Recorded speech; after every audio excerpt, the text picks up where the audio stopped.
नमस्कार साथियों, मैं मुकेश मेहरिया, लेक्चरर पॉलिटिकल साइंस, आप सभी का इस ऑनलाइन प्लेटफॉर्म पर हार्दिक स्वागत करता हूं। देखो, इससे पहले वाला जो वीडियो था दूसरे नंबर का, उसमें अपने 1773 के रेगुलेटिंग एक्ट, 1784 के पिट्स इंडिया एक्ट और उसके बीच में 1781 का एक्ट ऑफ सेटलमेंट के बारे में अपनी चर्चा की थी। अब अपना नेक्स्ट तीसरे नंबर का वीडियो है संवैधानिक इतिहास का। 1784 के बाद में अपने आता है 1786 का एक्ट। ये जो एक्टों की श्रृंखला है ये भारतीय संविधान का अतीत है।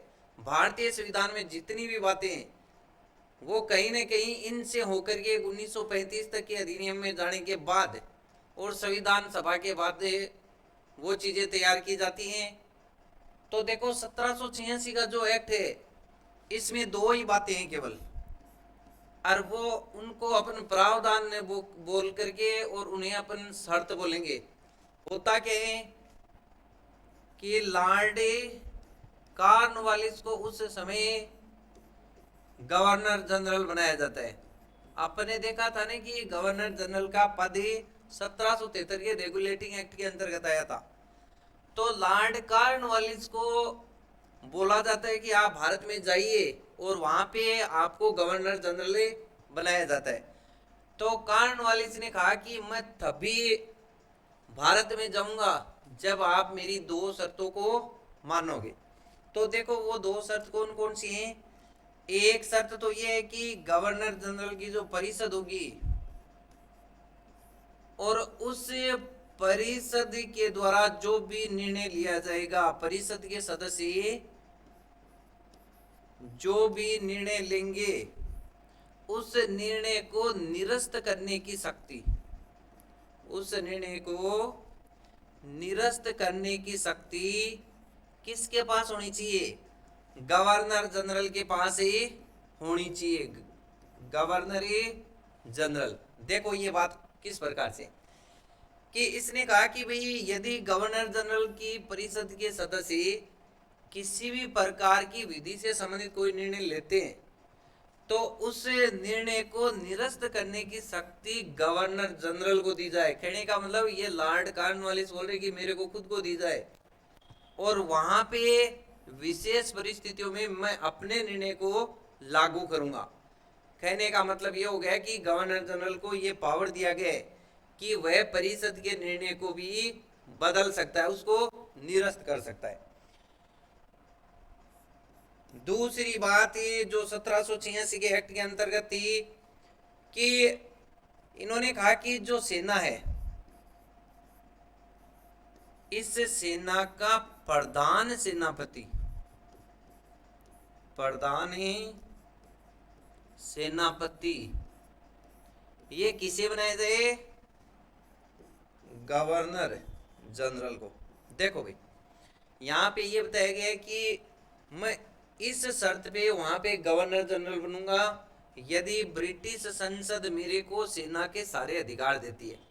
यदि ब्रिटिश संसद सेना का प्रधान सेनापति गवर्नर जनरल को बनाती है तो मैं भारत में गवर्नर जनरल बनने के लिए तैयार हूं। तो ऐसा यहाँ पे लॉर्ड कॉर्नवालिस बोलते हैं। तो इन दोनों शर्तों को मान लिया गया और इन्हीं दोनों शर्तों को इस एक्ट के प्रावधान के तौर पर पेश किया गया कि परिषद के निर्णय को निरस्त करने की शक्ति गवर्नर जनरल को दी गई और सेनाओं का प्रधान सेनापति है वो यहाँ पे गवर्नर जनरल को बनाया गया। अब देखो, आज आपको पता है कि अपने भारत में वर्तमान में तीनों सेनाओं के जो प्रधान सेनापति होते हैं वो राष्ट्रपति होते हैं। तो उसी प्रकार से यहाँ पे प्रधान सेनापति गवर्नर जनरल को बनाया गया। तो ये बातें आपके 1786 के एक्ट के अंतर्गत। इसके बाद बात आती है 1793 का एक्ट। देखो, 1793 का जो एक्ट है, मैंने आपको बताया कि इसमें बहुत सारे एक्ट जो 1773 से लेकर के और 1753 तक चलेंगे, वो सारे के सारे एक्ट आपके कंपनी शासन के अकॉर्डिंग ही लागू किए जाएंगे और इसमें विभिन्न प्रकार के प्रावधान होंगे जो अपने 1773 84 इन सब में अपने पढ़ रहे हैं। तो देखो 1793 के अंतर्गत क्या व्यवस्था की गई। तो इसमें पहली व्यवस्था ये की गई, अपने एक चीज पढ़ी थी कि बोर्ड ऑफ ए कंट्रोल। आपको याद होगा कि ये जो नियंत्रक मंडल था, इसकी नियुक्ति कब की गई थी, ये निकाय कब बनाया गया था, 1784 के पिट्स इंडिया एक्ट के अंतर्गत। नियंत्रक मंडल को इतने दिन जो वेतन है वो कहां से दिया जाता था, ब्रिटिश राजस्व से। अब इस एक्ट के अंतर्गत ये व्यवस्था की गई कि नियंत्रक मंडल के सदस्यों को वेतन कहां से दिया जाएगा, ये दिया जाएगा भारतीय राजस्व से। भारतीय राजस्व से वेतन देने की बात है 1793 के एक्ट के अंतर्गत की गई। अब दूसरा प्रावधान इसमें क्या था कि जो सुविधाएं लॉर्ड कॉर्नवालिस को दी गई थी, सेम टू सेम वो की सुविधाएं 1793 के एक्ट के द्वारा आगे भी लागू कर दी गई। कहने का मतलब ये हो गया कि 1786 का जो प्रावधान था ने, वो दोनों प्रावधान यहाँ में भी लागू रहेंगे आगे चल करके। तो ये बात है लागू कर दी कि लॉर्ड कॉर्नवालिस को दिए गए अधिकार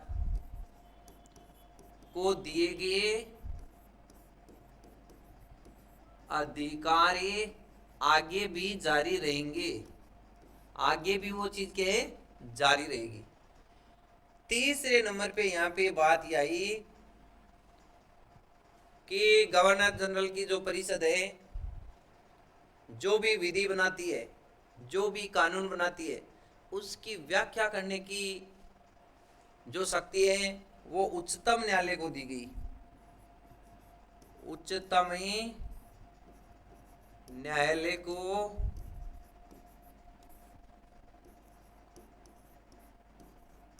विधि की व्याख्या करने की शक्ति, विधि की व्याख्या करने की शक्ति दी गई। देखो इसमें जितने भी आपके एक्ट आएंगे थोड़े से इसमें याद करना पड़ता है इन चीजों को। इनका एक क्रम रहता है कि इस तरीके से अपन को आगे धीरे धीरे बढ़ना है। तो देखो इसमें 3 प्रावधान है। पहला आपने बोर्ड ऑफ कंट्रोल के बारे में पिट्स इंडिया एक्ट के अंतर्गत पढ़ा, और यहाँ पे क्या व्यवस्था की गई कि इनके सदस्यों को वेतन कहां से दिया जाएगा, भारतीय राजस्व से इनको वेतन दिया जाएगा, ये बात की गई। इसके बाद बात की गई है कि लॉर्ड कॉर्नवालिस, इनको जो 1786 के एक्ट के अंतर्गत जो शक्तियां दी गई थी प्रधान सेनापति की या फिर परिषद के निर्णय को निरस्त करने की शक्ति, वो अधिकार इनको आगे के लिए भी दे दिया गया। इसके बाद बात आती है कि उच्चतम न्यायालय को जो गवर्नर जनरल की परिषद किसी भी प्रकार की विधि बनाती है तो उसकी व्याख्या करने का अधिकार भी उच्चतम न्यायालय को दिया गया कि विधि सही है या नहीं है, इस प्रकार की जांच है वो उच्चतम न्यायालय कर सकता है। तो ये बातें आपके 1793 में। नेक्स्ट है, इसके बाद देखो ये इंपॉर्टेंट एक्ट है 1813 का एक्ट। 1813 का जो एक्ट है इसमें कौन कौन सी बातें, जितने भी एक्ट हैं वो पिछले वाले एक्टों में कोई ना कोई कमी को दूर करने के लिए, उनके दोषों को दूर करने के लिए लाए जाएंगे। ये बात अपन ने पहले से चर्चा की थी। तो इसमें कौन से प्रावधान लाएगी, पहली बात तो क्या था कि कंपनी, जो ईस्ट इंडिया कंपनी थी, उसके पास व्यापार करने का एकाधिकार था। तो ईस्ट इंडिया कंपनी के जो व्यापारिक एकाधिकार था, इस एकाधिकार को क्या कर दिया गया, समाप्त कर दिया गया। एकाधिकार का मतलब ये होता है कि ईस्ट इंडिया कंपनी भारत के अंतर्गत केवल व्यापार कर सकती थी, केवल ईस्ट इंडिया कंपनी के पास ये ऐसा पावर था कि वही व्यापार कर सकती थी ब्रिटेन की तरफ से। अन्य यूरोपीय कंपनियां करें या नहीं करें वो यहाँ पे कोई डिटेल नहीं है। अपने को इतना ही है कि व्यापारिक एकाधिकार किनका, ईस्ट इंडिया कंपनी का। तो व्यापारिक एकाधिकार समाप्त कर दिया गया, परंतु ये पूर्णतया नहीं किया गया। ये पूर्णतया नहीं करके चीन व भारत, देखो चीन के साथ जो व्यापारिक एकाधिकार था इनका, चीन के साथ ही जो व्यापारिक एकाधिकार था ईस्ट इंडिया कंपनी का, वो तो इनका चलता रहेगा। जो चीन के साथ है वो तो चलता रहेगा। और भारत के साथ व्यापारिक एकाधिकार को खत्म कर दिया, केवल चाय के व्यापार को छोड़ करके। चाय के व्यापार को छोड़कर, देखो आप, इसका मतलब क्या हुआ कि कंपनी के व्यापारिक एकाधिकार को खत्म कर दिया। इससे मतलब ये है कि चीन के साथ तो व्यापार उनका ईस्ट इंडिया कंपनी का जैसा चल रहा था वो चलेगा ही चलेगा, परंतु भारत में जो कंपनी ने फैक्ट्री वगैरह लगा रखी थी, ये केवल कंपनी के पास ये अधिकार न होकर के ब्रिटेन का कोई भी निवासी भारत में आकर के व्यापार कर सकता है, उसको भी अनुमति दे दी गई। व्यापारिक एकाधिकार से तात्पर्य यहाँ पे केवल इतना हुआ कि केवल ईस्ट इंडिया कंपनी व्यापार नहीं कर सकती, बल्कि उसके अलावा ब्रिटेन का कोई भी व्यापारी यहाँ पे व्यापार कर सकता है। तो वहाँ के निवासियों को खुली छूट दी गई कि आप भारत में जाकर के व्यापार कर सकते हो। तो ये बात यहाँ पे की गई। इसके बाद है ईसाई मिशनरी। ईसाई मिशनरी, इनको धार्मिक प्रचार प्रसार की स्वतंत्रता दी गई। धार्मिक प्रचार की अनुमति दी गई। देखो आप, इसका मतलब क्या हुआ कि अंग्रेज क्या थे, ईसाई, तो वहां के जो मिशनरी का मतलब क्या हो गया, जो अपने धर्म का प्रचार प्रसार करते हैं। कहने का मतलब ये है कि ये ईसाई धर्म के संत हैं और इनको यह पावर दिया गया कि ये भी अपने धर्म का प्रचार प्रसार ही भारत के अंतर्गत ही कर सकते हैं।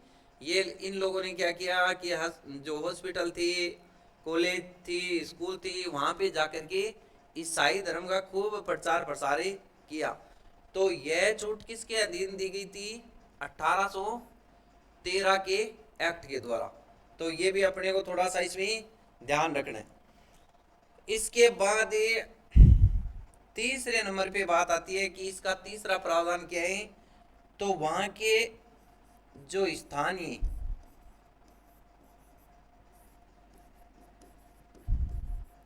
स्वायत्त शासी जो संस्थाएं थी, संस्थाएं, उन संस्थाओं को करारोपण का अधिकार दिया गया। करारोपण का अधिकार। देखो भाई, इसका मतलब क्या हुआ, स्थानीय स्वायत्त शासी संस्थाएं, जैसे वर्तमान में स्थानीय स्वायत्त शासी संस्थाएं यदि अपन देखें, पंचायती राज, नगर पालिकाएं, नगर परिषद, ये सारी की सारी, तो उस टाइम पर भी शहरों के अंतर्गत, गांवों के अंतर्गत इस प्रकार की कोई न कोई स्वायत्त शासी संस्थाएं थी। तो उन स्वायत्त शासी संस्थाओं को यह अधिकार दिया गया कि वो कर लगा सकती हैं, करारोपण का अधिकार उनको दिया गया। कर किस लिए लगाए जाते हैं, ताकि सार्वजनिक कल्याण के कार्य करवाए जा सके, और ये कर जनता पे लगाया जाता है। तो करारोपण का अधिकार है स्वायत्त शासी संस्थाओं को दिया गया, किस एक्ट के द्वारा, तो 1813 के एक्ट के द्वारा। नेक्स्ट इसी में बात आती है 1813 के इस एक्ट के अंतर्गत नेक्स्ट प्रावधान है भारतीय भारतीय शिक्षा पर 1 लाख रुपए खर्च। भारतीय शिक्षा पर 1 लाख रुपए खर्च। देखो इसका मतलब क्या हुआ, इसका मतलब ये हुआ कि पहली बार ये भारत के अंतर्गत ऐसे मान लो कि एजुकेशन बजट है ये, तो 1813 के एक्ट के माध्यम से ही भारत में स्कूल कॉलेज शिक्षा के अंतर्गत जो वे है वो ये रखा गया कि 1 लाख रुपए तक का खर्च ही किया जा सकता है, ताकि उनको यहाँ से शिक्षित वर्कर मिल जाएं ऑफिसों के अंतर्गत काम करने के लिए। तो बड़ी नौकरी तो ये भारतीयों को देते नहीं थे, तो इस प्रकार से 1 लाख रुपए खर्च करने का प्रावधान इसमें आया। तो ये बात भी इसमें है। और नेक्स्ट है इसमें कि कलकत्ता, मद्रास और मुंबई इन प्रेसिडेंसियों के लिए जो भी विधि बनाई जाएगी, जो भी विधि का निर्माण किया जाएगा, जो भी विधि का निर्माण किया जाएगा उसे ब्रिटिश संसद से अनुमोदित करवाना आवश्यक है। ब्रिटिश संसद से अनुमोदित करवाना आवश्यक है, अनिवार्य कर दिया गया। देखो कि जैसे गवर्नर जनरल ने इन तीनों प्रेसिडेंसियों के लिए कोई उसकी परिषद ने कोई कानून कोई नियम वगैरह बनाया, तो उस विधि को तब तक लागू नहीं किया जाएगा जब तक वो विधि है वो ब्रिटिश संसद उसका अनुमोदन नहीं कर दे कि हाँ यह विधि सही है, अब इसे लागू किया जा सकता है, तब तक वह विधि लागू नहीं होगी। तो ऐसा प्रावधान इसके अंतर्गत ही किया गया। देखो 1813 का जो एक्ट है इसमें सबसे इंपॉर्टेंट दो ही बातें हैं केवल। पहली बात है कि ईसाई धर्म के जो प्रचारक थे उनको यहाँ पे धार्मिक प्रचार की स्वतंत्रता दी गई, उनकी अनुमति इनको दी गई। और दूसरी बात यहाँ पे शिक्षा के ऊपर 1 लाख रुपए बजट का प्रावधान, तो ये बात इसके अंतर्गत की गई है। अब देखो इसके बाद ही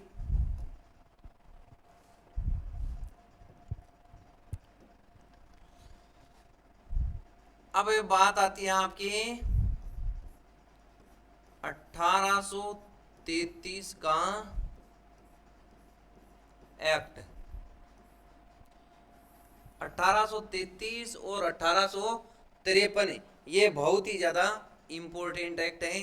तो देखो 1833 में क्या किया गया, मैंने आपको इससे पहले बताया था 1773 में कि बंगाल के गवर्नर को गवर्नर जनरल बना दिया गया। कहने का मतलब है गवर्नर जनरल का पद कब आया था, 1773 के रेगुलेटिंग एक्ट में। अब बात आती है कि इसमें कौन सा प्रावधान था। इसमें जो बंगाल का गवर्नर जनरल था, बंगाल का गवर्नर जनरल, इस बंगाल के गवर्नर जनरल को संपूर्ण ब्रिटिश भारत का, संपूर्ण ब्रिटिश भारत का गवर्नर जनरल बना दिया गया।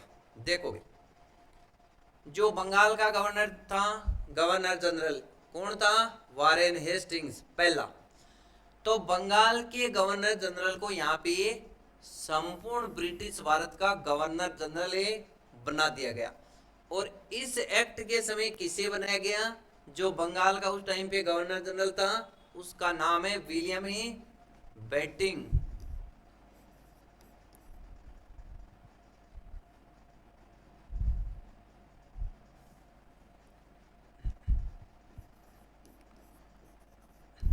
William betting.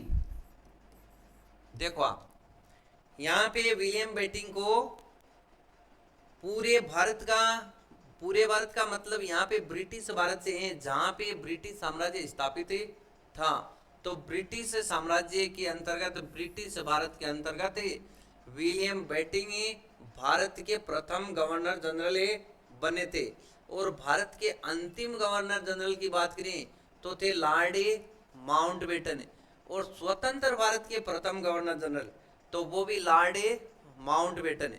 और स्वतंत्र भारत के प्रथम भारतीय गवर्नर जनरल तो वहां पे आएगी सी राजगोपालाचारी। तो वो चीजें अपन बाद में देखेंगे। तो पहला प्रावधान इसके अंतर्गत ही कि बंगाल का जो गवर्नर जनरल है, इसे संपूर्ण ब्रिटिश भारत का गवर्नर जनरल बना दिया गया। अब ये इसका मतलब ये हुआ कि यहाँ पे शक्तियों को विभाजन न करके और शक्तियां किसी एक व्यक्ति के पास आ गई पूरे ब्रिटिश भारत की। तो इस प्रकार की प्रवृत्ति को शासन प्रणाली के अंतर्गत अपन क्या बोलते हैं? केंद्रीकरण।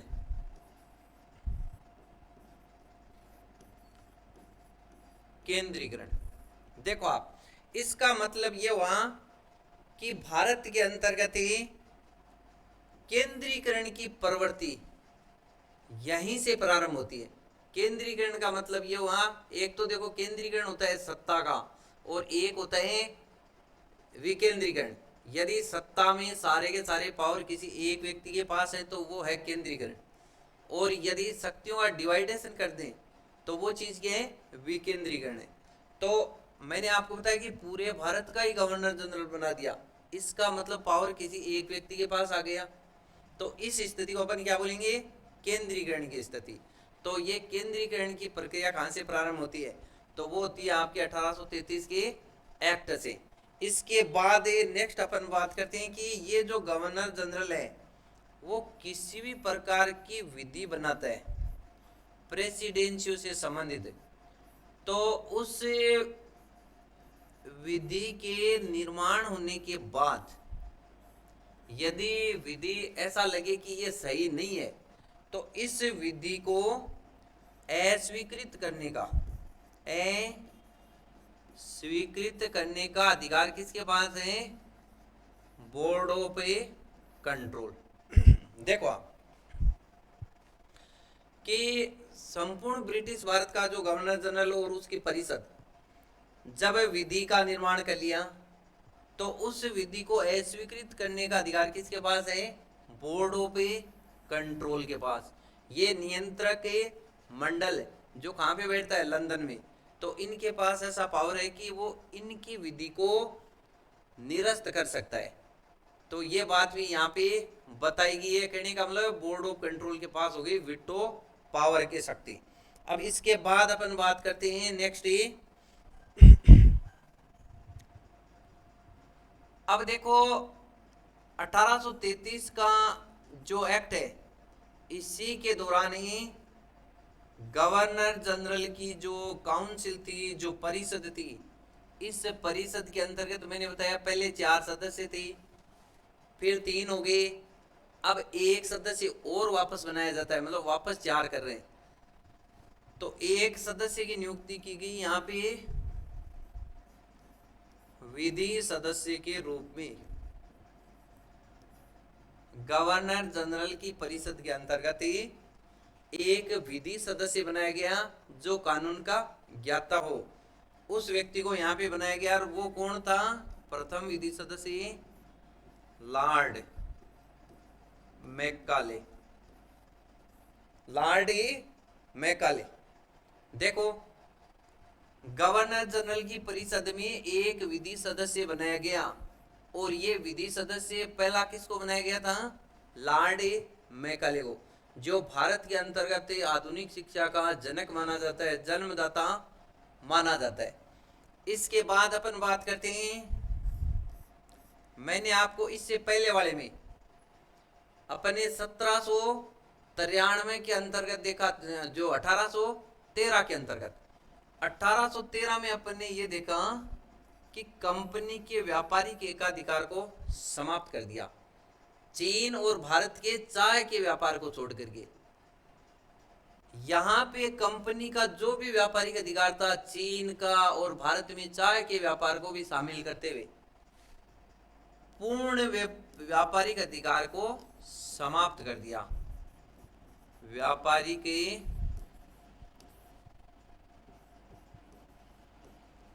एकाधिकार को समाप्त कर दिया गया।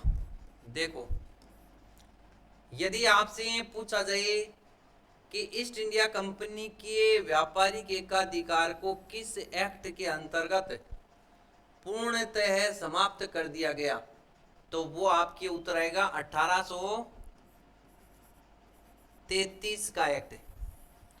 और यदि यहाँ पे स्टार्टिंग में मैंने आपको बताया कि ये वाली बात 1813 की इंपॉर्टेंट नहीं है। क्यों नहीं है? क्योंकि यहाँ पे चीन और भारत में चाय के व्यापार का एकाधिकार 1813 के द्वारा कंपनी के पास ही था, जबकि यहाँ पे पूरा का पूरा व्यापारिक एकाधिकार खत्म कर दिया। एकाधिकार का मतलब मैंने बताया कि अब केवल ईस्ट इंडिया कंपनी के पास ही पावर नहीं है कि वो व्यापार करे, बल्कि अन्य ब्रिटेन का कोई भी व्यापारी व्यापार कर सकता है। तो इनको क्या दिया गया फिर? तो वो दिया गया इनको प्रशासनिक दायित्व है। प्रशासनिक दायित्व है। अब इनको ये बोला गया कि आपको क्या करना है, आप प्रशासनिक कार्य करेंगे। जितने भी ब्रिटिश साम्राज्य के अधीन क्षेत्र हैं उनका प्रशासन संभालने का कार्य आप करेंगे। तो ऐसा दायित्व इसके अंतर्गत दिया गया। एक बात और कि दास प्रथा को इसी एक्ट के तहत, दास प्रथा को गैर कानूनी घोषित किया गया। गैर कानूनी घोषित किया गया। देखो भाई, भारत में बहुत लंबे टाइम से गुप्त वंश से ये जो दास प्रथा चलती आ रही थी, मतलब बहुत राजा महाराजाओं के समय से दास प्रथा चलती आ रही थी। तो इस दास प्रथा को अंग्रेजों ने 1833 के एक्ट के माध्यम से गैर कानूनी घोषित कर दिया कि दास प्रथा पर पूर्णतया प्रतिबंध लगाया जाता है। यह एक प्रकार का अमानवीय कार्य है, तो इसको नहीं किया जाना चाहिए। तो ऐसा प्रतिबंध भी इसके अंतर्गत लगाया गया, जो आगे चल करके 1843 में प्रतिबंधित हुई थी। 1833 के एक्ट के तहत 1843 में इस पे पाबंदी लगी थी। नियम 5 के तहत ये इनका कानूनी बात है कि रूल 5 के तहत दास प्रथा पर प्रतिबंध इसी एक्ट के माध्यम से और 1843 में लगा था। तो इस प्रकार की बात भी इसमें की गई थी।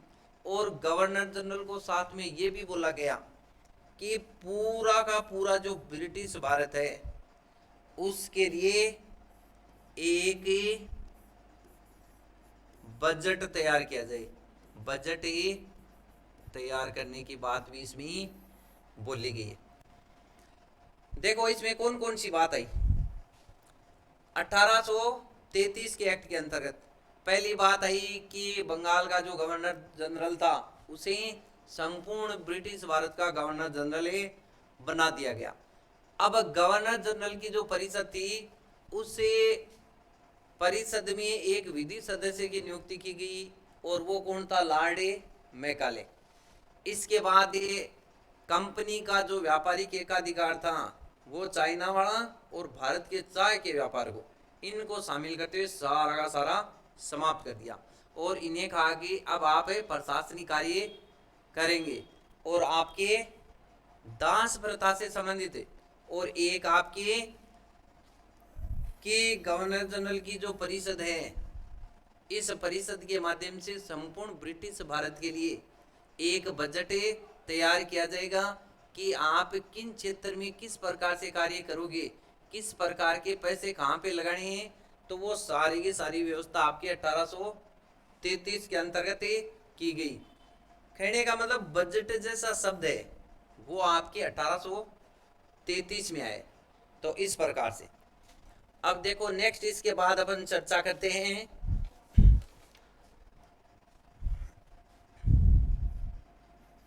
1853 का एक्ट।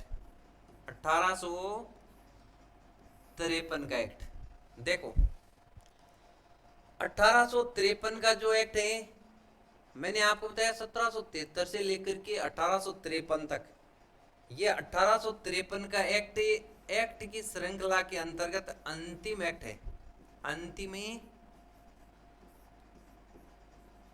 एक्ट है।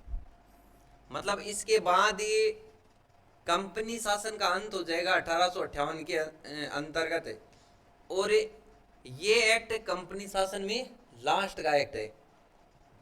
उसके बाद ये डायरेक्ट ब्रिटिश साम्राज्य, ब्रिटिश भारत है वो ब्रिटिश संसद, ब्रिटिश सरकार के अधीन होकर के यहाँ का जो शासन है वो चलाया जाएगा। तो ये बातें इसके अंतर्गत हैं। देखो 1813 में कौन कौन से प्रावधान किए गए। पहला प्रावधान है गवर्नर जनरल की जो परिषद है, गवर्नर जनरल की काउंसिल है, उस काउंसिल को जो कार्य थे उनको दो भागों में बांट दिया, विधायी कार्य और प्रशासनिक कार्य। प्रशासनिक कार्य देखो आप,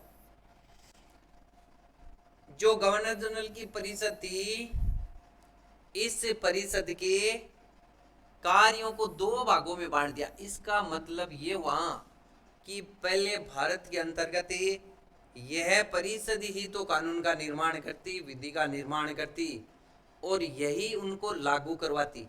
कहने का मतलब कार्यपालिका और विधायिका दोनों गवर्नर जनरल की परिषद ही थी। यहाँ पे अलग अलग कर दिया गया कि भाई अधिकारियों से संबंधित इनको लागू करने का कार्य प्रशासनिक कार्य है वो अलग करेगा, और इसका विधायी कार्य है वो अलग प्रकार का निकाय करेगा। तो देखो विधायी कार्य, विधि से संबंधित जो कार्य है उसके लिए विधान परिषद का गठन किया गया। विधान परिषद देखो भारत के अंतर्गत 1853 के एक्ट के तहत विधान परिषद की बात आई है। विधान परिषद का मतलब वर्तमान का केंद्रीय विधान मंडल, संसद से संबंधित बात हो रही है यहाँ पे।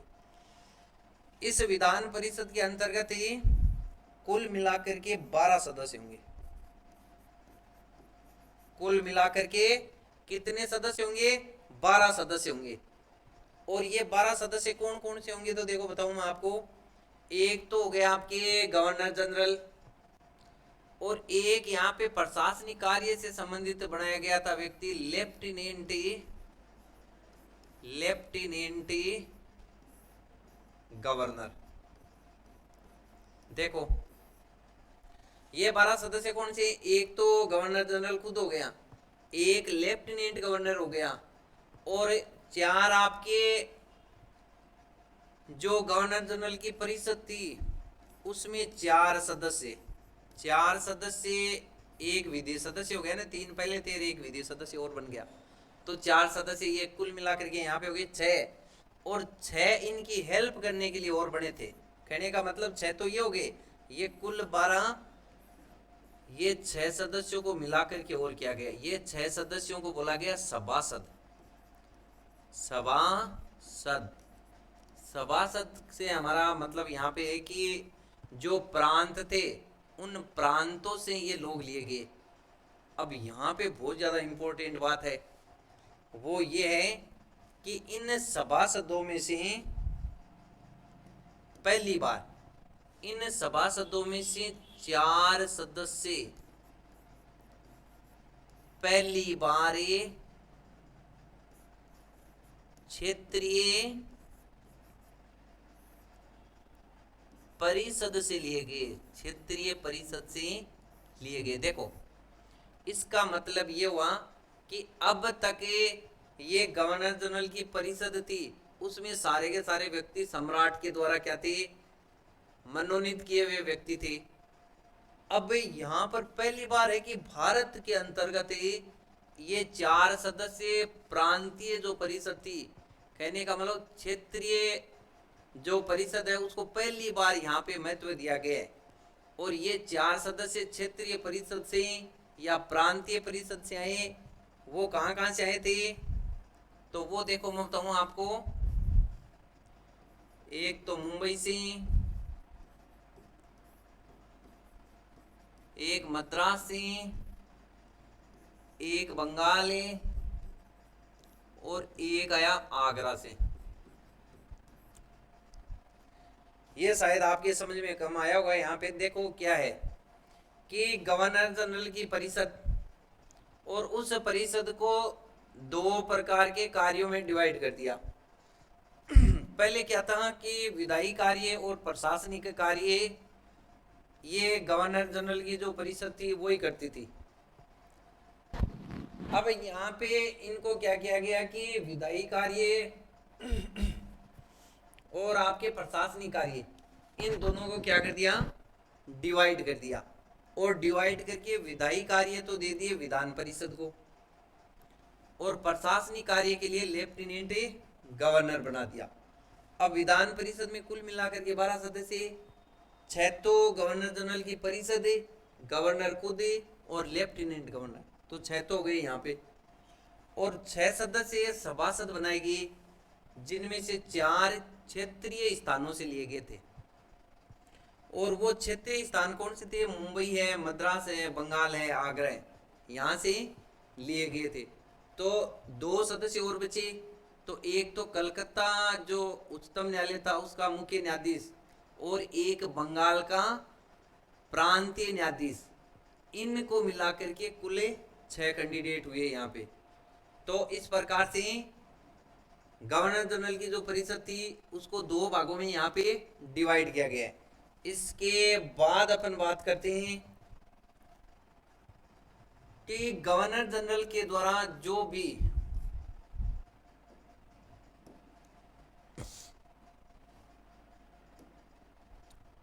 गवर्नर जनरल की जो परिषद होती थी,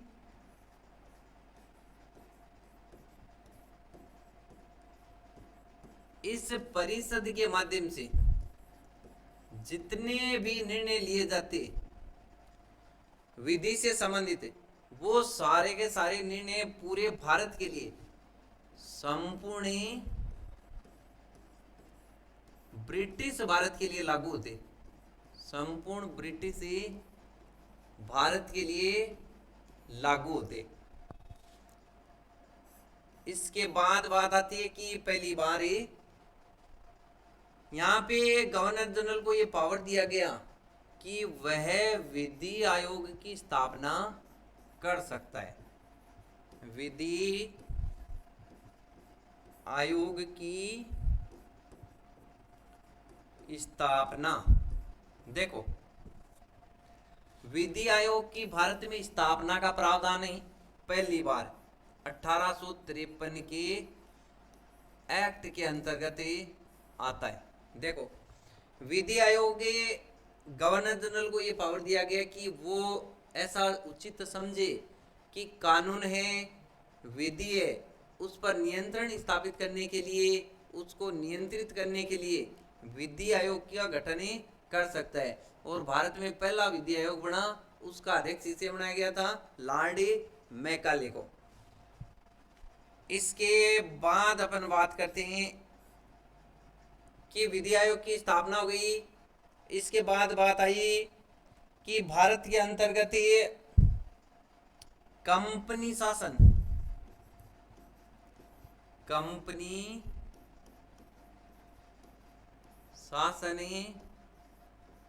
को समाप्त करने की, समाप्त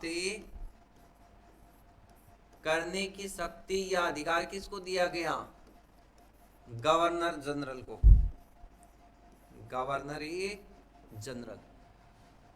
अब देखो वापस से एक बार 1853 का एक्ट जिसके अंतर्गत पहली बात तो गवर्नर जनरल की परिषद को दो भागों में डिवाइड किया गया। एक तो विधान परिषद जो विधि का निर्माण करेगी, एक प्रशासनिक कार्य से संबंधित होगी जिसके अंतर्गत लेफ्टिनेंट गवर्नर बैठेंगे, और वो कहाँ पे बैठेंगे, बंगाल के अंतर्गत।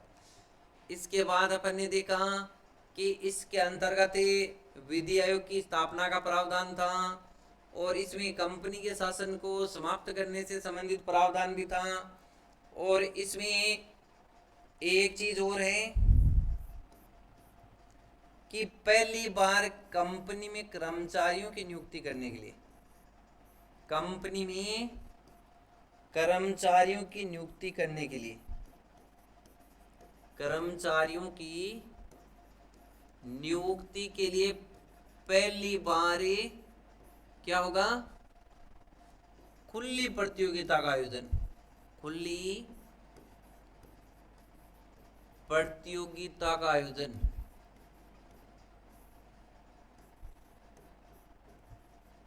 देखो इसका मतलब क्या हुआ,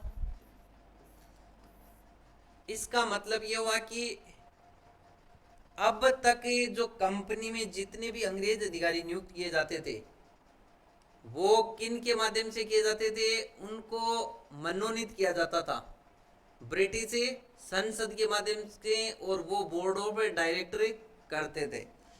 अब पहली बार परीक्षा के आधार पे कंपनी में कर्मचारियों की भर्ती करना प्रारंभ किया गया। तो खुली प्रतियोगिता का आयोजन पहली बार 1853 के एक्ट के अंतर्गत। तो ये अपना 1773 से लेकर के 1773 से लेकर के 1853 तक, 1773 से लेकर के 1853 तक के कंपनी शासन के अंतर्गत लागू किए गए एक्टों के बारे में अपन ने पढ़ा था। इसके बाद बात आएगी 1858 से लेकर के 1947 तक पढ़ेंगे, वो इसका नेक्स्ट पार्ट रहेगा। देखो इसके बीच में जितने भी एक्ट आए, यदि आपको किसी प्रकार का डाउट क्लियर करना हो तो आप कमेंट के माध्यम से अपना डाउट क्लियर कर सकते हैं। वहां पे कमेंट के माध्यम से आप किसी भी प्रकार का इन एक्टों से संबंधित कुछ पूछना चाहो तो आप आसानी से पूछ सकते हैं। धन्यवाद।